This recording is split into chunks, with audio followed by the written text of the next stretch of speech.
जोहार दोस्तों। आज द्वितीय पत्र का पहला वीडियो जो कि झारखंड का एक सामान्य परिचय के रूप में है, मैं आप लोगों के सामने ला रहा हूं।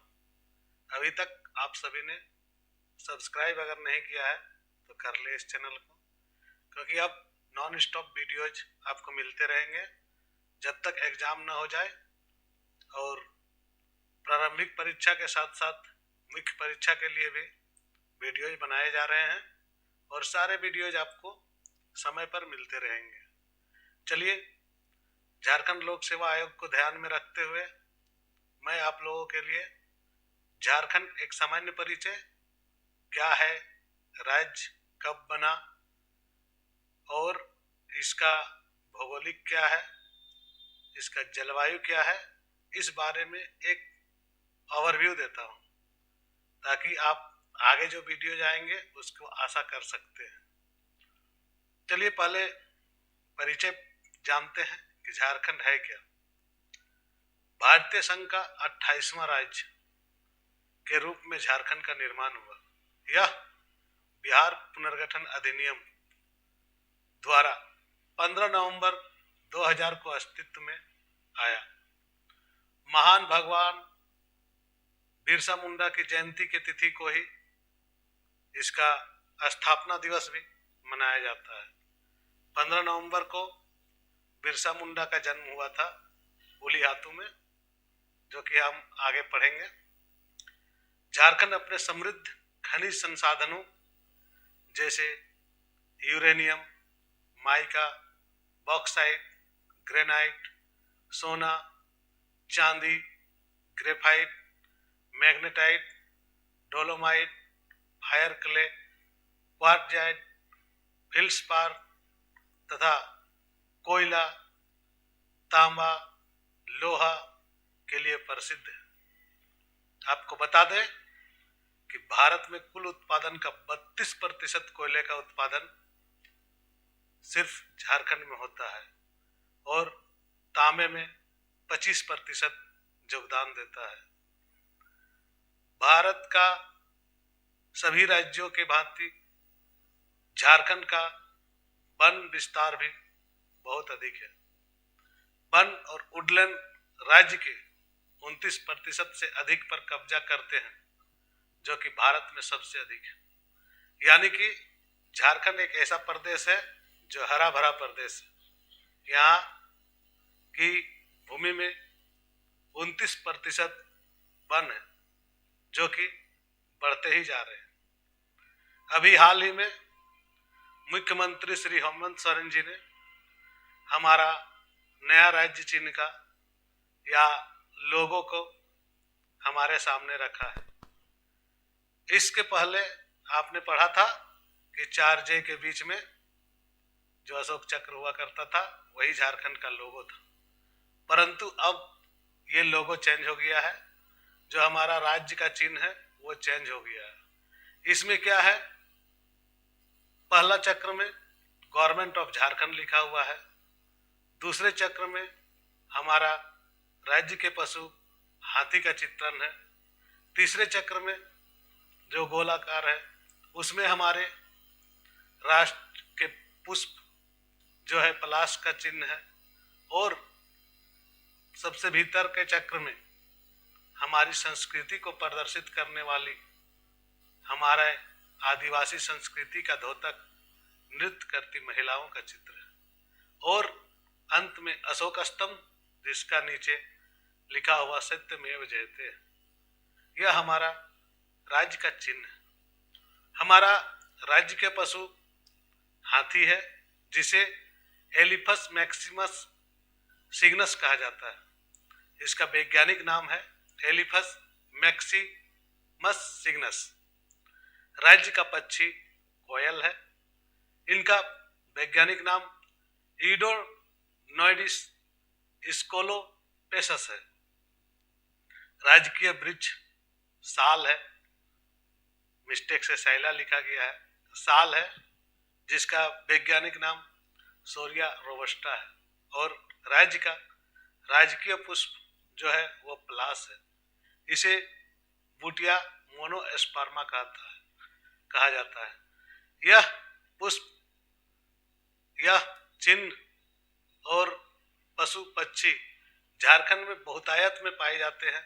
इसी के आधार पर इन्हें हम इसका दर्जा दिया गया है। जो पुष्प है, जो पक्षी है और वृक्ष है और फूल है, इन्हें आपको याद रखना है, क्योंकि झारखंड सेक्शन में इससे भी प्रश्न पूछे जाते हैं। इनका वैज्ञानिक नाम को भी आपको ध्यान रखना है, इससे भी प्रश्न आते हैं। इसलिए दोस्तों, आप सभी को ये सारी चीजें जानने की आवश्यकता है। चलिए देखते हैं 2011 की जनगणना का डाटा क्या कहलाता है। यह डाटा किसी किताब का नहीं है, यह डाटा झारखंड सरकार का जो अपडेटेड वर्जन है उससे लिया हुआ डाटा है। झारखंड की कुल जनसंख्या 3,29,88,134 है। यहाँ पुरुषों की जनसंख्या 1,69,30,315 है, यानी कि 1,69,30,315। महिला जनसंख्या 1,60,57,819 है। जनसंख्या का घनत्व की दृष्टि से देखें तो 414 व्यक्ति प्रति वर्ग किलोमीटर में यहाँ निवास करते हैं। यहाँ के राष्ट्रीय राजमार्ग की कुल लंबाई 1,844 किलोमीटर है और राज्य के राजमार्ग की कुल लंबाई 6,880 किलोमीटर है। झारखंड में डिवीजनों की संख्या 5 है, जिलों की संख्या 24 है, प्रमंडलों की संख्या 38 है, ब्लॉकों की संख्या 264 है और गांवों की संख्या 32,620 है। कुल भौगोलिक क्षेत्र 79.70 लाख है। आपको ये डाटा याद रहना चाहिए, क्योंकि इस डाटा से प्रश्न हमेशा आते रहते हैं। चलिए नेक्स्ट आते हैं, झारखंड का भूगोल क्या है। एक शॉर्ट ओवरव्यू दिया जा रहा है आज, क्योंकि आगे आपको पूरा कंप्लीट डाटा, पूरा कंप्लीट सारी चीज को मैं दूंगा।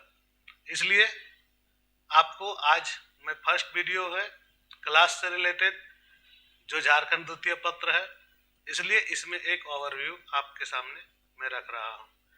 झारखंड का भूगोल क्या कहता है। राज्य का अधिकांश भाग छोटा नागपुर पठार पर स्थित है, जो कोयल, दामोदर, ब्राह्मणी, खरकई और स्वर्णरेखा नदियों का स्रोत है, जिनके ऊपरी जल क्षेत्र झारखंड के भीतर स्थित है। राज्य का अधिकांश भाग अभी भी वन से आच्छादित है। उन वन बाघों और एशियाई हाथियों की आबादी का समर्थन करते हैं। झारखंड राज्य की मिट्टी की सामग्री में मुख्य रूप से चट्टानों और पत्थरों के विघटन से बनी मिट्टी शामिल है और मिट्टी की संरचना भी इस प्रकार विभाजित है। लाल मिट्टी ज्यादातर दोमट घाटी में पाई जाती है और राजमहल क्षेत्र विशाल मिट्टी अभ्रक के कण कोडरमा में पाया जाता है। झुमरी, तिलैया, बड़का गांव और मंदार के आसपास के क्षेत्र में सैंडी मिट्टी पाई जाती है। ये एक शॉर्ट ओवरव्यू है। यहाँ की जलवायु किस प्रकार की है। झारखंड में 3 अच्छी तरह से परिभाषित मौसम है। 3 मौसम यहाँ पर बहुत अच्छी तरह से आती है। नवंबर से फरवरी तक जो अभी चल रहा है ठंड का मौसम, साल का सबसे सुखद हिस्सा होता है। दिसंबर में रांची में उच्चतम तापमान आमतौर पर लगभग 50 डिग्री फ़ारेनहाइट यानी 10 डिग्री सेल्सियस से कम और 20 डिग्री होता है, दैनिक में बढ़ता है। गर्म मौसम का मौसम मार्च से मध्य जून तक रहता है। मई सबसे गर्म महीना होता है, जहाँ 37 डिग्री सेल्सियस में दैनिक उच्च तापमान और 70 यानी कि 20 डिग्री सेल्सियस निम्न तापमान है और शेष महीने वर्षा ऋतु के लिए होती है। आपको बता दें दोस्तों, यहाँ का इतिहास बहुत ही प्रचलित है और इतिहास में झारखंड को अहम स्थान दिया गया है।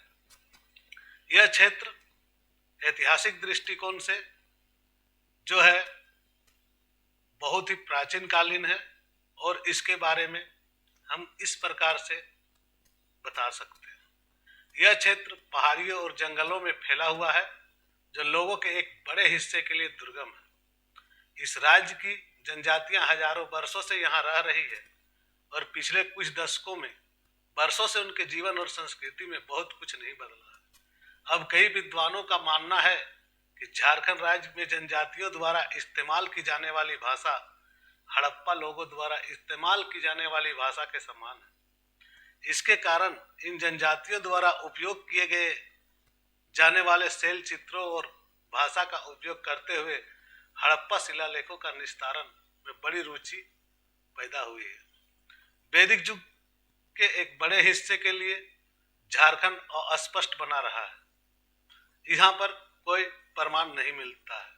500 ईस्वी पूर्व के आसपास महाजनपदों की आयु के दौरान भारत में 16 बड़े राज्यों का उदय हुआ था, जिसे हम 16 महाजनपद कहते हैं, जिन्होंने पूरे भारतीय उपमहाद्वीप में नियंत्रित किया। जनपदों की सर्वोच्चता अक्सर तलवार और धनुष और कुल्हाड़ी और अन्य हथियारों की शक्ति से तय की जाती थी, यानी कि लोहे की शक्ति से। झारखंड के आसपास के क्षेत्र अपने खनिज संसाधनों से बहुत ही समृद्ध था, जिसमें लोहा और जनपद दोनों शामिल थे। जो इस क्षेत्र को नियंत्रित करते थे मगध थे। अंततः देश के अधिकांश हिस्सों को नियंत्रित करता था। मगध की शक्ति ने लंबे समय तक भारतीय उपमहाद्वीप के केंद्रीय राज्य का कब्जा करना जारी रखा और मौर्य और गुप्त जैसे शक्तिशाली साम्राज्यों का उदय हुआ। गुप्तों की अंतिम बड़े हिंदू साम्राज्य के अंत के बाद भारत में कई क्षेत्रीय शक्तियों का उदय हुआ, जिन्होंने इस क्षेत्र को नियंत्रित करने का प्रयास किया। यही हाल मध्यकाल में दिल्ली के मुस्लिम सुल्तानों और बंगाल में उसके सामंतों का भी था, जिन्होंने इस खनिज संपन्न क्षेत्र को नियंत्रित करने की कोशिश की थी। अंग्रेज ने इस क्षेत्र को अपने उभरते उद्योगों के लिए कच्चे माल के एक महान स्रोत के रूप में पहचाना था और इस क्षेत्र की पूरी क्षमता से दोहन करने के लिए रेलवे लाइन का एक विशाल नेटवर्क भी स्थापित किया था। कलकत्ता को इस क्षेत्र से इंग्लैंड में कच्चे माल के निर्यात के लिए एक प्रमुख बंदरगाह के रूप में विकसित किया गया था। बिरसा मुंडा सन 1875 से 1900 और सिद्धो और कान्हो इस राज्य के आदिवासियों के महान नायक हैं, जिन्होंने ब्रिटिश सरकार के दमनकारी शासन के खिलाफ लड़ाई लड़ी थी। अब भगवान के रूप में माने जाने वाले बिरसा मुंडा ने जंगलों और भूमि पर प्राकृतिक रूप से आदिवासियों के लिए लड़ाई लड़ी, जो निर्दयता से शोषण के लिए अंग्रेजों द्वारा हासिल की जा रही थी। एक लंबी लड़ाई के बाद बिरसा मुंडा को ब्रिटिश अधिकारियों ने पकड़ लिया और जेल में उनकी मृत्यु हो गई थी। सिद्धो और कान्हो आदिवासियों के बीच क्रांतिकारियों का एक और समूह था, जिसे अब आदिवासी नायक माना जाता है। लंबे समय तक झारखंड बिहार के हिस्से के रूप में रहा, लेकिन भारतीय स्वतंत्रता के बाद आदिवासियों के एक अलग राज्य की मांग ने गति पकड़ना शुरू कर दिया। पिछले 50 वर्षों में इस क्षेत्र में जनजातियों ने उत्तरी बिहार के आधिपत्य के खिलाफ लड़ाई लड़ी थी। एक ऐसा क्षेत्र जो यह क्षेत्र के खनिज भंडार से कुछ भी प्राप्त हुआ। 15 नवंबर 2000 को झारखंड भारतीय गणराज्य के तहत एक राज्य बन गया और अब यह एक महान छलांग के लिए अग्रसर है। ऐसे क्षेत्र जो इस क्षेत्र के खनिज भंडार से प्राप्त होता है, जैसा कुछ भी 15 नवंबर 2000 को झारखंड भारतीय गणराज्य के तहत एक राज्य बन गया और अब यह एक महान छलांग के लिए अग्रसर है। 15 नवंबर 2000 को झारखंड राज्य बनने के साथ ही झारखंड भारत का 28वां राज्य के रूप में आ गया और तमाम अस्थिरताओं के बावजूद आज अपने पथ पर अग्रसर है। धन्यवाद दोस्तों, आप मेरे इस वीडियोज को शेयर करें और दोस्तों से भी कहें कि वे सब्सक्राइब करें। ये अपना क्लासरूम आपको फ्री में वो सारी चीज़ें प्रोवाइड कराएगी जो बड़े बड़े इंस्टीट्यूट्स पैसे लेके आपको प्रदान करते हैं। अपना क्लासरूम वन स्टॉप वैसा मॉल है जहां पर जेपीएससी से संबंधित आपको तमाम जानकारियां और क्लासेस से संबंधित वीडियो आपको प्रदान करते रहेंगे। आप निश्चिंत होकर अपना समय दें और अपने तैयारी को नया आधार दें, क्योंकि जल्द ही जेपीएससी की एग्जाम की घोषणा भी हो सकती है।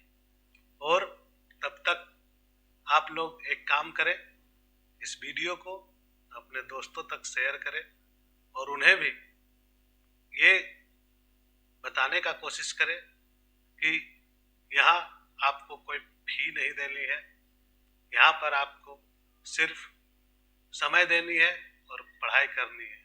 इंस्टीट्यूट्स बहुत सारे फी लेके पढ़ाते हैं, यहाँ पे आपको वैसा कुछ नहीं करना। दोस्तों, आप सभी इस चैनल को सब्सक्राइब कर लें और बेल आइकन को दबा लें, ताकि जैसे ही मैं वीडियो अपलोड करूं आपको मिल जाए, क्योंकि अब यह रफ्तार पकड़ेगा और एक दिन में नए सिलेबस, नए डाटाज और सारे नए फ्लेवर एंड क्लेवर के साथ आपके पास पहुंचेगा। धन्यवाद दोस्तों। आज का ये ओवरव्यू, ये क्लास जो था एक सामान्य परिचय का था। कल से जो भी वीडियोज आएंगे वे पूरी तरह से सिलेबस पर आधारित हैं, क्योंकि ये वीडियो भी आपके लिए 5 क्वेश्चन का तो काम कर जाएगा, चाहे वो प्रथम पेपर हो या द्वितीय पेपर हो। इसलिए इस वीडियो को नज़रअंदाज न करें और पूरा देखें। धन्यवाद दोस्तों।